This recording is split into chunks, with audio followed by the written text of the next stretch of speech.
I often think about the guy who's just hung up on his classic rock. You know, I I got to think the overlap between people that like hip hop and people that consider themselves fans of Rush. There's very little, if not any, overlap. Not to say anybody's wrong, Sure, right? no. It's just taste. It's how we feel, Yeah. right? So I was flipping through the Instagram, and you get comedians every once in a while, and good comedians actually layer in good social commentary, like they're saying something, right? Good jokes can often come from that.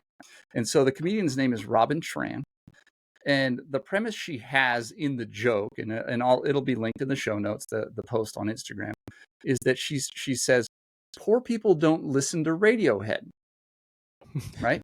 And first you go, well, yeah, I think that's true. And then she goes on further to kind of explain why.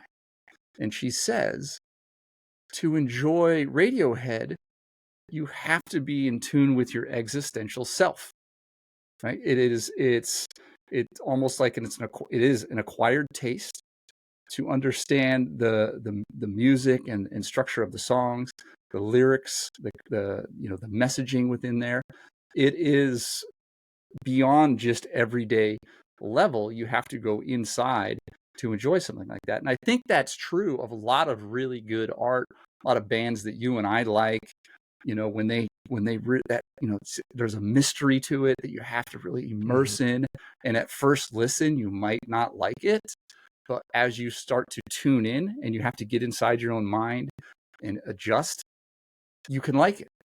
And what she says is, if you don't have a good life balance, you're not healthy and I'll say these words because I talk about it all the time, coming from child development background, is if you're not, you're not meeting all your needs, then you can't go into your existential self and you can't enjoy Radiohead specifically. That's interesting, because if you look, you look at Maslow's hierarchy of needs, then that's what she says.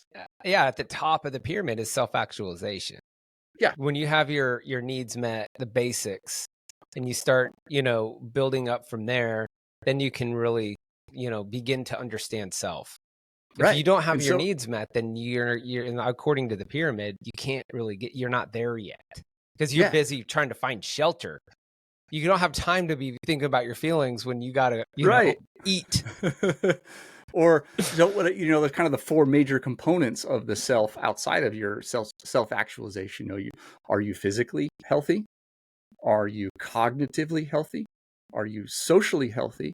And are you psychologically healthy? Like, you have to have balance there to then get into that self-actualization and to be able to enjoy any kind of art that's in that domain, whether it's Radiohead, whether it's films that really require you to immerse in them and be present. You can't be present with the art if you're stressed about something, whether it's something as simple as, dude, I'm too hungry to sit down. I'm crashing. I can't, or I have pressure from just life or work. Right. Yeah. I thought I got a leak with my plumbing in my house. My home is not livable right now. I can't listen to there's outside stresses. Music. It's hard to immerse yourself in the art.